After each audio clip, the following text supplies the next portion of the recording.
প্রিয় শিক্ষার্থী বন্ধুরা, তোমাদের সকলকে স্বাগত জানাই অপূর্ব মানে হোম টিউটর ইউটিউব চ্যানেলে। আজ আমি তোমাদের সঙ্গে তোমরা যারা দশম শ্রেণীতে পড়ো তোমাদের দশম শ্রেণীর ভূগোল বিষয় থেকে একটি গুরুত্বপূর্ণ 3 নম্বরের প্রশ্ন উত্তরের নোটস নিয়ে এলাম। আজকের আমরা যে প্রশ্ন এবং তার উত্তরটা সম্পর্কে আলোচনা করব। তো দেখো, আমরা যাচ্ছি সরাসরি প্রশ্ন এবং উত্তরের মধ্যে।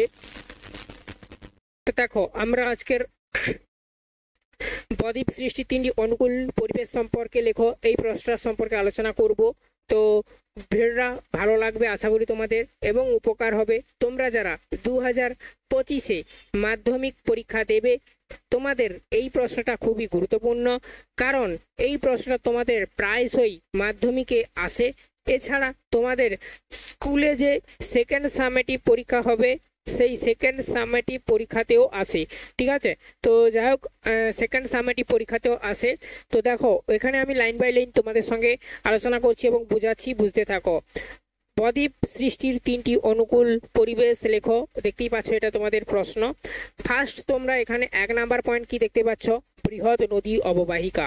আমি কম্পিউটার থেকে দেখাচ্ছি, দেখতেই পাচ্ছ কি লেখা রয়েছে এই প্রসঙ্গে। দেখো, দীর্ঘ নদী প্রবাহ পথ এবং তার সঙ্গে হবে, এই স্পেলিংটা একটু মিস্টেক রয়েছে, এই স্পেলিংটা তোমরা একটু ঠিক করে নেবে, ঠিক আছে? তাহলে কি হলো, দীর্ঘ নদী প্রবাহ পথ এবং তার সঙ্গে একাধিক উপনদী মিলে নদী অববাহিকা বৃহৎ আকৃতির হয়। বৃহৎ অববাহিকা বিস্তৃত অঞ্চল থেকে নদী জলের সাথে প্রচুর পলি বয়ে আনে। মোহনায় প্রচুর পরিমাণে পলি সঞ্চয় হয়, এটি বদ্বীপ সৃষ্টির পক্ষে অনুকূল। আচ্ছা, এই যে তুমেসে দেখা যাচ্ছে না, এটা যখন কম্পিউটারে টাইপিং করেছিলাম কোনো কারণবশত ভুল হয়ে গেছে, এটা তার সঙ্গে হবে, ঠিক আছে? আবারও বলে দিলাম। দ্বিতীয় নম্বর পয়েন্ট তোমরা কি দিবে? নরম শিলা। নরম শিলা প্রসঙ্গে কি লিখবে? ধারণ অববাহিকা এবং প্রবাহ পথে নরম শিলা থাকলে নদীতে বোঝার পরিমাণ বাড়ে। উপস্থিত নরম শিলা, এখানে শিলা করবে এটা, তো 2-4 জায়গায় একটু ভুল হয়ে রয়েছে, কারেকশন করে দিচ্ছি, দেখে নাও।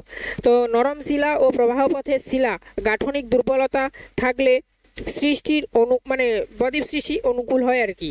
নরম শিলাটা আরেকবার আমি বলে দিচ্ছি, শুনে নাও। ধারণ অববাহিকা এবং প্রবাহ পথে নরম শিলা যদি থাকে নদীতে বোঝার পরিমাণ তখন বাড়বে। উপস্থিত নরম শিলা, এটা টিলা হয়ে গেছে, শিলা হবে। ও প্রবাহ পথে শিলার গাঠনিক দুর্বলতা থাকলে তা হচ্ছে বদ্বীপ সৃষ্টির পক্ষে অনুকূল, এটা লিখে দেবে।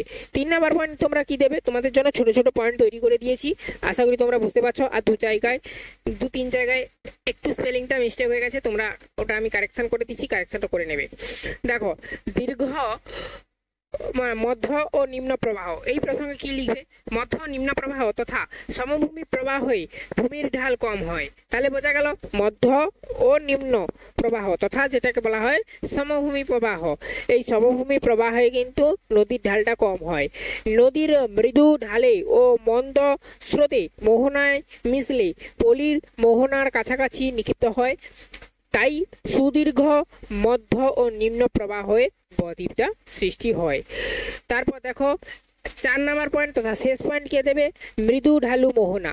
মোহনা নদীর মৃদু ঢালে সমুদ্র মিশলে পলির সঞ্চয় দ্বারা তা বদ্বীপ গঠন করে, ঠিক আছে? এটুকুই দিয়ে দেবে। আশা করি তোমরা বুঝতে পারলে। এই 2 জায়গায় আর এই যে 1 জায়গায় 3 জায়গায় একটু স্পেলিংটা মিস্টেক হয়ে গেছে। এটাই তোমরা নোটসটা যখন আমি তৈরি করেছিলাম তোমাদের জন্য একটু হচ্ছে কোনো কারণবশত মিস্টেক হয়ে গেছে, যাই হোক তোমরা কারেকশন করে নেবে।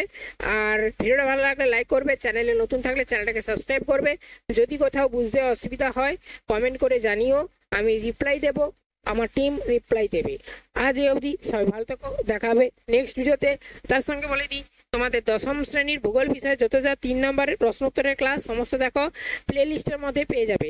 প্লে লিস্টের লিঙ্ক এই ভিডিও ডেসক্রিপশনে দেওয়া রয়েছে, অবশ্যই চেক আউট করবে।